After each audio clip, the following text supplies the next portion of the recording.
Hello, everyone. Welcome to Good Body, Good Brain Podcast. This is Dr. Sally Good. I have also a really nice lady who's also kind of cute. She has written a book. She's had an incredible journey, and I can't wait for you to hear about Tracey Napier and her life and her new book. So welcome. So glad to have you here today. Thank you for having me. I'm doing well. How are Lovely to you? see you. Good to see you. Good So to see you. tell me a little bit about what was your impetus to write a book? Everybody gets like some sort of bug and they start to write a book, and we say, Yes. So that sounds like a simple question. There's a whole background to that, but I think I'll make a long story short. I lost my job in 2022. I was in the corporate world for 26 years. And around that time, I started really becoming psychic. And once I lost my job, I spent a lot more time to my personal growth and spiritual growth practices. And my intuitive abilities were just expanding. And I was guided to write a book and to speak. But my first task was to write a book. So I thought, okay, I'll write a book. I like psychics. And I've been to psychics in the past, and a couple of them had mentioned, I feel like you're going to write a book someday. I'm like, I don't know. I don't see that happening. What would I write about? And then so now that I was being guided myself, I thought, okay. And so I started writing a book. And maybe 2 or 3 weeks into it, I was sleeping and I received a message in my sleep. I heard and I saw at the same time, get changed, how to become the master of your own life. And I thought, oh no. I knew that was supposed to be the topic and the title of my book. And I thought, I'm unemployed. I'm still trying to figure out what I want to be when I grow up. And you want me to write a book on mastering life? I'm pretty sure you have the wrong person. But I knew that it was my duty to write this book. And over time, I realized that the book wasn't just for the readers, it was for me too. And it's really about learning how to step into your power and create the life you want. I have questions for you. Lots of questions. Okay. You may or may not know that I also I work with a spiritual coach, and we do a lot of grounding and accessing other parts of the world other than the physical world. And this is something that's sort of been running in my family for a long time. We don't even talk about it very much. It's sort of like, oh yeah, like if your mom would ever call you and say, "Are you sick?" And of course you were sick, of course, and they knew you were sick, that kind of thing. But actually focusing on honing your intuition that goes beyond what we call intuition into more empathic sort of realm. Take some guidance and some. I don't want to say it takes courage, because it's a thing that evolves over time. But one of my coaches, she was in a very concrete corporate job, running a very large agency, and she was on a plane trip and she started getting these messages, which really made her sort of like scared, like she didn't know what was happening. And she fortunately found a coach, and she opened up a whole world of intuition and connection that has proven to be very, very valuable to many, many people. So, do you think that your muses or whoever it is, for me, it's ancestors, it's other realms, it's people who've gone before who love me and care for me. Mm-hmm. They're always around. You know, you can feel them. And I don't want to get too woo woo because people think I'm a science geek, but I also have this other side. Um, but why do you think, or how did it start coming to you about this intuitive path that you opened up? Yeah. So growing up, I like every now and then, like, well, I first of all, I never knew, like, I have always known, I should say, that we're never alone. Like, I never felt alone. I felt spirits around me all the time. I never Mhm. saw them. I rarely heard them. Sometimes I would sense them around me, like physically feel them, but that wasn't that often. So it was really 2023, it was the end of 2022 when I got laid off. So it was 2023 when I really started receiving messages. And I received them primarily via like visions, so clairvoyance and clairaudience. But I get impressions as well, and I sometimes just sense and know things as well. And they just started coming to me. It wasn't like a shock. I was pleasantly, it was a pleasant surprise, I guess. And I Mhm. really enjoy receiving messages. And I receive Mhm. messages every day. And oftentimes, though, they're in my dream state or in meditation. And Mhm. oftentimes, they are kind of cryptic. You know, I see images. Like, now I have to interpret the image. I don't know if I'm interpreting it correctly. And so it's a process of learning how to communicate with them and understand what they're sending me. And also just practicing. It's like a muscle. You have to build that muscle Yes. and really Mhm. open up to it. And so, I'm Mhm. on that journey. But it wasn't really, shocking. It was it was nice to receive the messages. But it wasn't like, oh no, I don't know what to do. It was like, It yeah, was it, right. it was it was kind of maybe comforting in a way, like It was you. comforting, it was uplifting, that's the good word, uplifting and inspirational.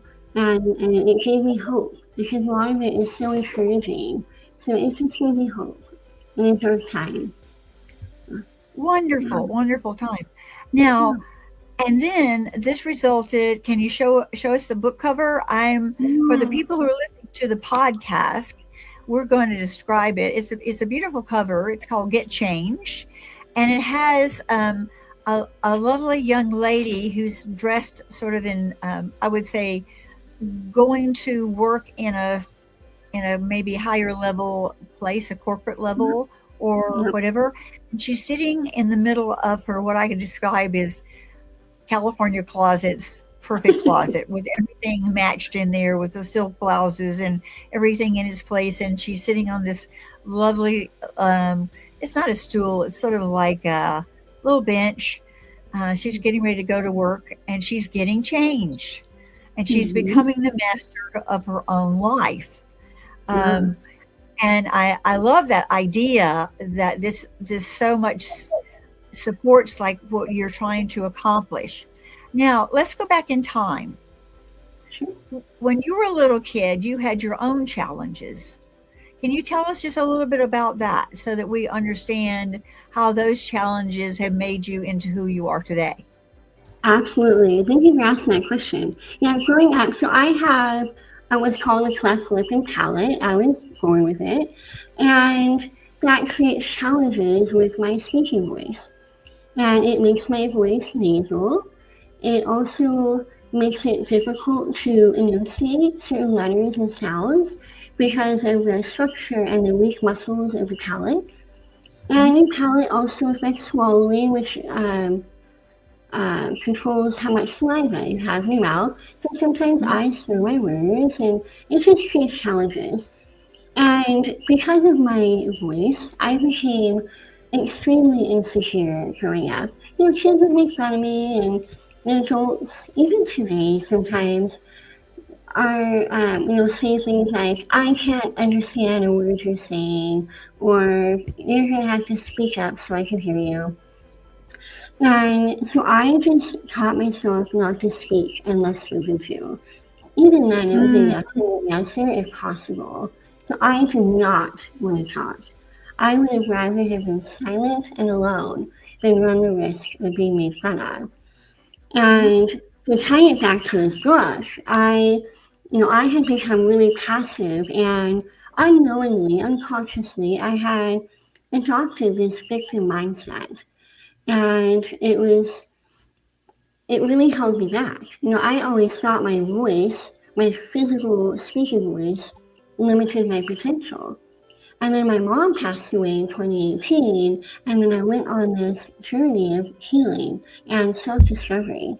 And I started learning about my beliefs and my belief system. And I realized that it was never my voice that limited my potential. It was my thoughts and beliefs about it that did. And that started shifting how I thought about my voice.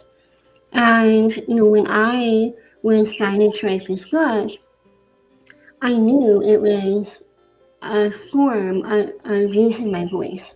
I am still being guided to use my voice in various ways. Podcasts, videos, TV, poetry, whatever that looks like. And it's just a way for me to get out of my comfort zone and use my voice. And it helps me really learn how to step into my power and really take control of my life. And so it's been challenging, but that's the whole point. Well, yes, when you're talking about your challenges and overcome them, I can feel the strength of you coming through.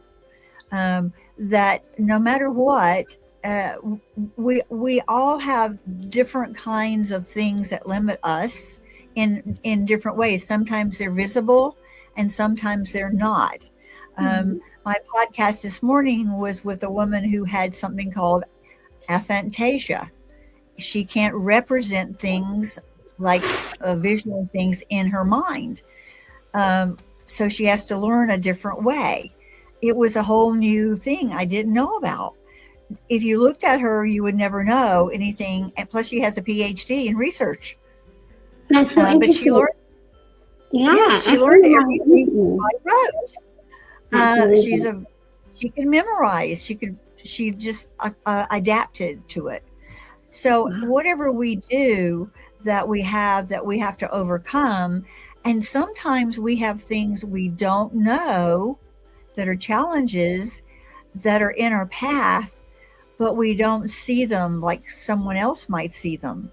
And butting up against those limiting beliefs, I think, are all our challenges, because it doesn't just happen once.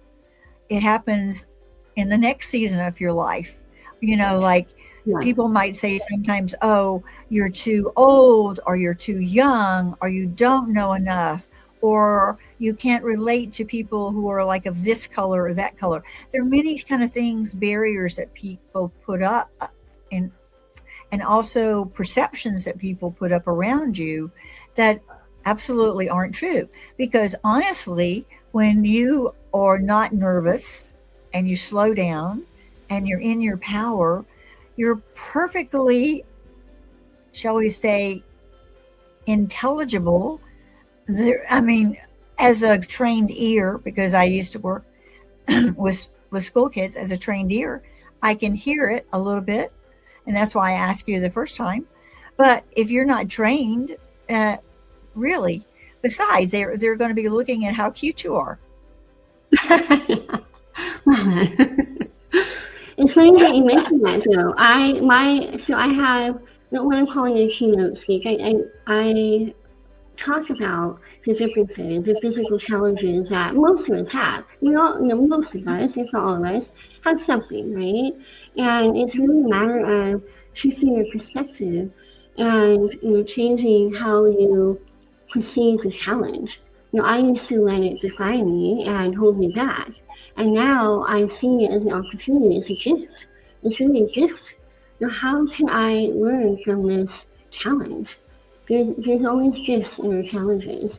It's where we grow the most, I think. Um, Oh yes, oh yes. Nobody ever grew bigger by just being in their comfort zone.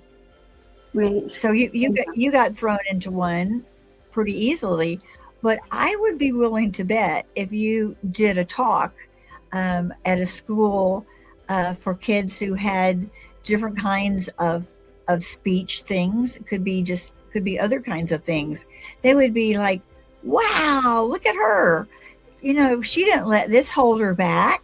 So Yeah. you've become a really good role model for people for all different kinds of things, not just speech, but just to step up to the plate and say, "Hey, I'm not going to let my own thoughts limit me," which is Right. really the bottom line. Yeah. Ultimately, that's what it's all about. And that's my message, really. My beliefs, my thoughts are not going to limit me anymore. I let them hold me back for many, many years, but now I'm seeing the light. Seeing Yes. the Tell me, you mentioned like there's a tagline like is it the seven secrets, the tagline? seven Tell me a steps. little bit about Yeah, seven 7 steps steps. to master your life. Yes. I received that intuitively as well. And yeah, and so the 7 steps are 7 chapters in my book. And it's Huh? called, the first chapter is, um, um, eliminate bad habits. Second is get out of your comfort zone. And the third is get to know yourself and nurture your health, change your thoughts, develop a spiritual practice, and step into your Mhm. power. So those are the 7 steps. And so Yes. it's a small little book, and I just kind of go into each of them for a little bit. And I've been told it's kind of a lighthearted self-help book.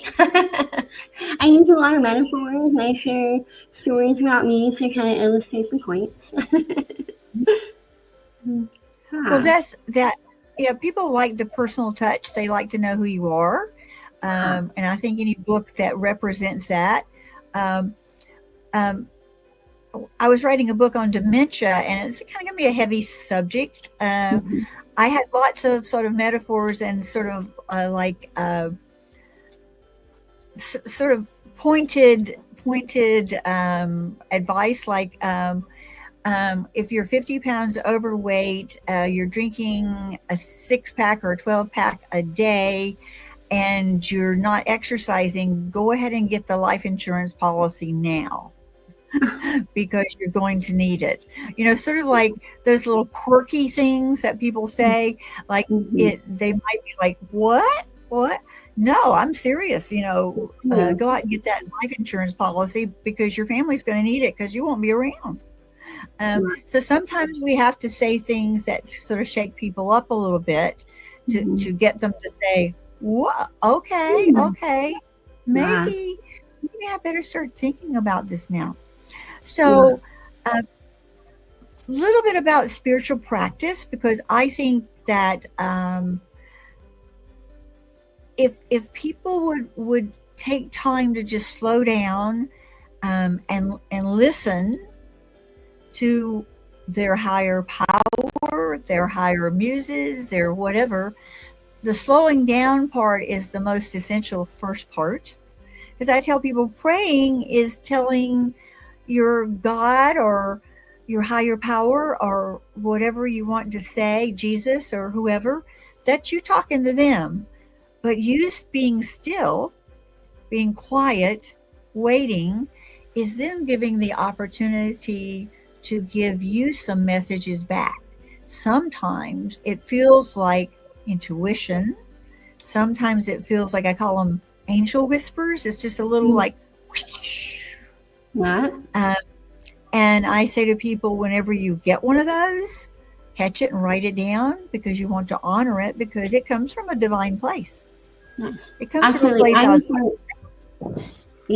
I record all of my messages. I sleep with my phone, which probably shouldn't do, but I sleep with my phone and I record them on ChatGPT actually. In the middle of the night I'll wake up, or whenever I receive them. And it's important because they're giving me messages for a reason. So listen to them. And that might be book number 2.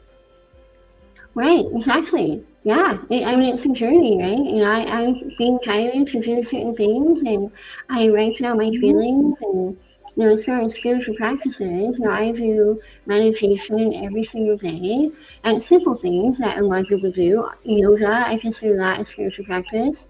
I do Mhm. tapping, EFT tapping. Uh, Yes, yes. Reluctantly, it's helpful, but I really hate doing it, to be honest. Can you um, can you talk about tapping just a little bit, because people don't get it. If I tell people, like, if you were going to like touch points on your body that were acupuncture points, hmm and you actually tap them, it actually does a calmative kind of thing and actually helps you heal in sometimes in many ways. I have an Yeah, intuitive healer who lives in Ireland, and she does uses tapping. She gets the numbers, she writes them down, and she says, okay, we're going to do this tapping for this amount of time and this tapping, and it just sort of like you can feel it just honing into that area that you really, really want to do work on. yeah. And for me, I usually do it for about 10 minutes. But I really feel into the feeling. So if I'm working Hmm. on frustration, I'm really frustrated right now, feeling so frustrated. And so when I tap on it and tap on your Hmm. point, it's really Hmm. releasing that energy. I yawn constantly. And so, I try to speak the words out loud. But if I'm Hmm. yawning, or sometimes I'll cry. If I'm in the middle of a yawn or cry, I'll do it in my head and keep going. But it's really a release of pent up energy. Right, you're And so moving we the focus energy on around. you moving it out. Yeah, you move it out. And so it's really helpful. I really don't enjoy doing it, to be honest. I just don't like hitting myself. I am, it's just tender after a while. Like, I'm tired of hitting myself. It hurts. But it's really effective, so I do it. Yes, and there are many people around the world who do this, and there's even like applications you can get on your phone. Yeah. Um, Ortman, Yeah. I think, yeah, he sort of Yeah. like brought it Yeah. to America, and there's many people who do it in different kinds of ways. But any kind of spiritual practice, I think you do to get in touch with you, Yeah. that you are are really, really just listening to your own self, your own voice, and either recording it or acknowledging it or journaling or whatever Yeah. you're doing to put yourself in a position where you're just you and you, or Open. sort of, Yeah. yes, yes, and you're receptive to whatever appears on the horizon. Yeah, journaling and reflecting is part of my spiritual practice as well. Stretching and uh, and Reiki. I do Reiki every single day. I do it as I go to bed at night. So Did you have a Reiki master that you studied with before yeah, you started your Reiki? I trained under two Reiki masters, and Hmm.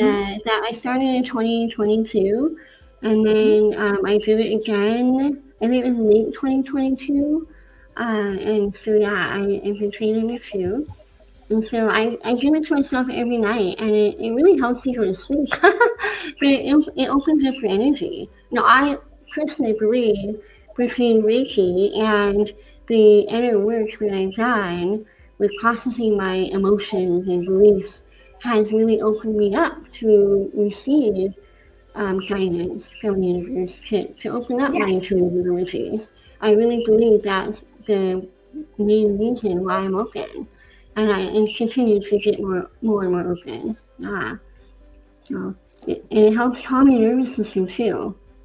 Like it helps you Hmm. release and just be calm. So I'm still working on that, but but it's really helpful. Being calm, in this day and age, is certainly. I had a talk called "Calm is the New Superpower," because there's so many ways to be calm. I used to do help people with their vagus nerve, because it's easy to teach someone how to activate their vagus nerve, like, So, and get your parasympathetic system rest and digest going instead of fight, flight, freeze. Mm-hmm. And that's a whole nother big subject that if people would learn to do this thing in grammar school, regulate their emotions, Right. whoa, We we look would at world have a better women. high school experience, I think, uh, and also a better adulthood because we would all have the same general understanding of what it takes to regulate your body and be in control of your emotions, Yeah, which is I think the hardest thing when you're going through the high school years. it is. I agree with that. And I agree. I really, I see one day, I don't know when, hopefully it's in my lifetime, when school systems will change and start incorporating a holistic education, including how to regulate our emotions, how to become calm, and understanding our belief systems, and just all of that that helps us grow and be more compassionate toward ourselves and other people. And I feel like it would be a different world. Oh, it would. And say the more people that have this idea, and the more people who are listening to this idea on the podcast or either on maybe even on YouTube, because it will be on all the podcasts. And so I'm doing a little commercial now.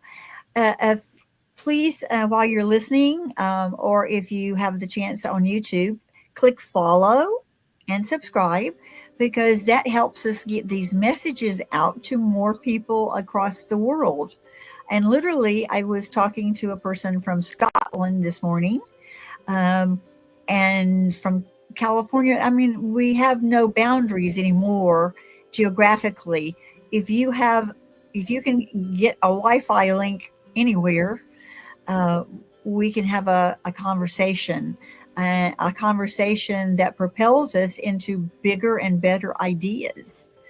So that I think is the most wonderful thing about being able to podcast and share ideas with other people. So thank you so much for sharing your book today. Thank you for coming on and telling us about your life, your challenges, how you just kick those things to the curb, and and who knows what will be happening in the next 5 years. I think there's might be another book coming up, another book Absolutely. related to other things in your life. But it's fantastic, Tracy.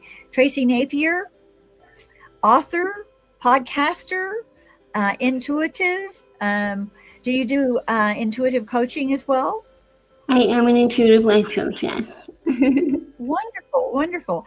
And on the show notes for the podcast, we'll have ways for you to get in touch with Tracy. If you'd like to talk with her further. But from now, I thank all of you for listening and watching the Good Body, Good Brain podcast, and we hope to see you in the near future. And thank you so much for listening today. It's been a lot of fun, and thank you so much. We'll see you next time.